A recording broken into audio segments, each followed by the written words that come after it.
සෙව්වන් දිලා කුදලන් එයි. සංවිධානාත්මක අපරාධ කල්ලි සාමාජිකයෙකු සිටි ගණින් මුල්ල සංජීව ඝාතනයේ ප්‍රධාන සැකකාරිය වන ඉෂාරා සෙව්වන්දි ඇතුළු නේපාලයේදී අත්අඩංගුවට පත් වූ පාතාලයේ 6 දෙනා ඊයේ සවස කටුනායක ගුවන්තොටුපළින් මෙරටට රැගෙන එනු ලැබූහ. මෙම පිරිස අතර ඩුප්ලිකේට් සෙව්වන්දි, ජේ.කේ. බායි, ගම්පහ බබා, නුගේගොඩ බබී, ජෙෆ්නා සුරේෂ් යන 6 දෙනා ඇතුළත්ය. ඇය ඇතුළු පිරිස අත්අඩංගුවට ගැනීමට ගිය කොළඹ උතුරු අපරාධ කොට්ටාසේ අධ්‍යක්ෂ රොහාන් ඔලුගල හා පොලිස් පරීක්ෂක ගිහාන්ද සිල්වා යන නිලධාරීන් භාරයේ ඔවුහු මෙසේ රැගෙන එනු ලැබූහ.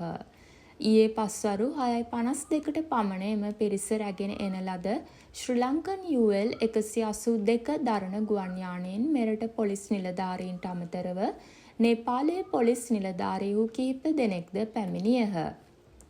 ගුවන් තොටුපළ හා අවට දැඩි ආරක්ෂාව යොදා තිබුණි. අපරාධ පරීක්ෂණ දෙපාර්තමේන්තුවේ නිලධාරීහු පිරිසක්ද ගුවන් තොටුපළට පැමිණ සිටියහ. තවත් මෙවැනි උණුසුම් පුවත් දැන ගැනීම සඳහා අප චැනලය සමග රැඳී සිටින්න.